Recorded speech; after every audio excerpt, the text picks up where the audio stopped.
Let us see the motional EMF which will be generated जब भी एक conductor जो होता है if it moves in a magnetic field तो उसके अक्रॉस एक ईएमएफ जनरेट होती है, हमने देखा भी था। तो वो क्यों होती है, कैसे होती है, let's derive it. Late us suppose एक कंडक्टर है, उसके अंदर वो एक मैग्नेटिक फील्ड में एक वेलोसिटी से मूव कर रहा है। अब लेट अस सपोज कि उसके अंदर इलेक्ट्रॉन्स हैं, ठीक है ना, कंडक्टर के अंदर इलेक्ट्रॉन्स होते हैं। नाउ दे विल मूव, तो इवेंचुअली होगा क्या कि पॉजिटिव चार्जेस यहां पर आ जाएंगे और नेगेटिव चार्जेस यहां पर आ जाएंगे। वो क्यों आएंगे? Because let us suppose after some time जब ये बैलेंस आउट हो गया, ठीक है, तो क्या होगा, अगर एक इलेक्ट्रॉन सेंटर में है तो उसके ऊपर नेट फोर्सेस क्या लगेंगी, एफ क्या होगी, क्यू वी बी, ठीक है। क्यू वी बी क्या होती है, V cross B, V cross B यानी यहां पर अब क्यू जो है वो इलेक्ट्रॉन है, इसका मतलब एफ बी, मतलब force due to magnetic field on this electron will be downwards. और अब क्योंकि पॉजिटिव चार्जेस ऊपर चले गए, नेगेटिव नीचे आ गए, तो एक एफ इलेक्ट्रिक फील्ड इधर आएगी। Now it should be stable, so that means Fe plus Fb should be equal to 0, ठीक है ना। Fe plus Fb should be equal to 0। Fe की वैल्यू कितनी है, माइनस ई, और इसकी वैल्यू कितनी है, minus E into V cross B, this is equal to 0। यहाँ पे मैंने वेक्टर्स लिखा है, यहाँ पे मैंने डायरेक्ट मैग्नीट्यूड ही लिखा, F is equal to F V नहीं लिखा। This is the vector sign, vectors के साथ मैंने पुट कर दिया साइन के साथ, ठीक है ना। तो this is it, so that means E should be equals to minus of V cross B,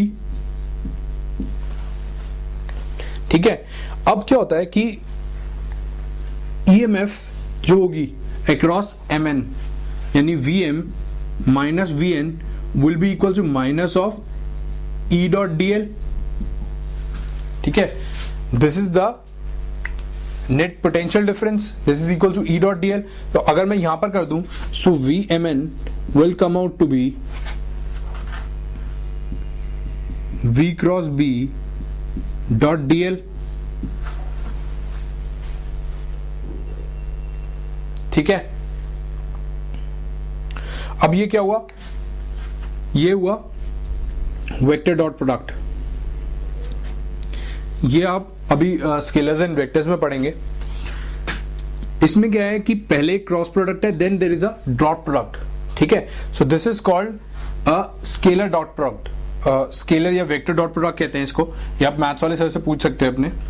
अब इनमें क्या होता है, इनकी प्रॉपर्टी होती है, इसको मैं इस तरीके से रिप्रेजेंट कर सकता हूं, वी बी डी एल, ठीक है, जब ऐसा होता है, ठीक है। तो इसको मैं इस तरीके से रिप्रेजेंट कर सकता हूं, और इसको मैं साथ में क्या लिख सकता हूं कि अब this will be equals to, इसको अगर मैं रोटेट करूं यानी इसको आगे लेके जाऊं और इसको ऐसे लेके जाऊं, मतलब इस तरीके से घुमाऊं, तो क्या होगा, dl vb, ठीक है। सिमिलरली मैं इसको इधर लेके आ सकता हूं, ये तीनों चीजें सेम रहती हैं, यानी this will be equals to b dl v, ठीक है। और मैं इसको आराम से लिख सकता हूं, this can be written as integration of v dot b cross dl, ठीक है ना। क्योंकि डॉट प्रोडक्ट इन दोनों के बीच में अगर मैं इसको पहले लिखूं या इसको पहले लिखूं, it doesn't matter, cross product में जरूर मैटर करता है, ठीक है ना। तो मैं इसको आराम से ऐसे लिख सकता हूं,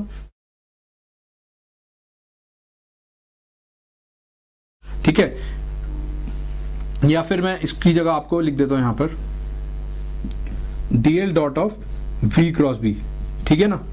ये अब आपको समझ में आ जाएगा कि ये डॉट प्रोडक्ट में था, तो इसको मैं पहले लिख सकता हूं, इसको बाद में।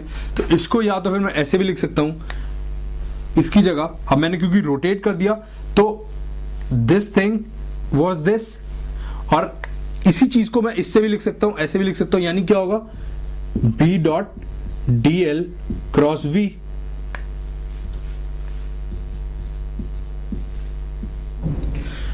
अगर आपको ये समझ नहीं आ रहा कि आप ऐसे कैसे घुमा सकते हैं, तो आप वेट करिए, आपका चैप्टर आएगा वेक्टर्स इन 3D, उसके अंदर आपको ये आराम से क्लियर हो जाएगा, ठीक है। आपको बस अभी ऑल्दो याद भी रखने की जरूरत है या नहीं भी, इट डजंट मैटर, आपको सिंपली फॉर्मूला आप याद रखेंगे, या फिर अगर आप याद भी कर सके तो इट इज वेरी गुड।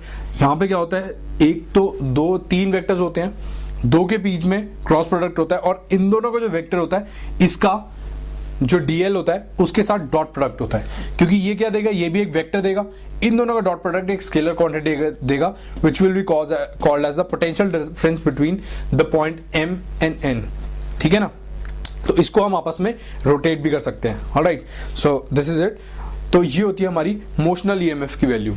तो अब इसकी डायरेक्शन देखने के लिए हम क्या करेंगे, जो आपका फ्लेमिंग्स राइट हैंड रूल है, आपको राइट हैंड यूज करना है, तो उसके अंदर आप क्या करेंगे, बी के अलोंग ये वाली फिंगर इंडेक्स फिंगर, ठीक है, थंब वेलोसिटी के अक्रॉस, बी अंदर की डायरेक्शन में, इस डायरेक्शन में वेलोसिटी है, तो हमारी जो मिडिल फिंगर होगी this will be giving us the direction of EMF generated.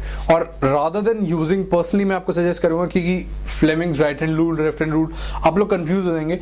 इससे बेटर ये होता है कि अब इसकी डायरेक्शन क्या आएगी, this will be V cross B, right. ये जो डायरेक्शन देगा वी क्रॉस बी, जो इसका वो आएगा वेक्टर, उसी के अलोंग होगा, because it is the dot product. So that means V cross B का वैल्यू निकाल लो, वी इस डायरेक्शन में, क्रॉस इधर, तो हमने राइट एंड थंब रूल से हम सारी वैल्यूज निकाल सकते हैं। तो मेरा नेट प्रोडक्ट आया ऊपर की डायरेक्शन में, यानी ऊपर की डायरेक्शन में ईएमएफ होगी, दैट इज इट।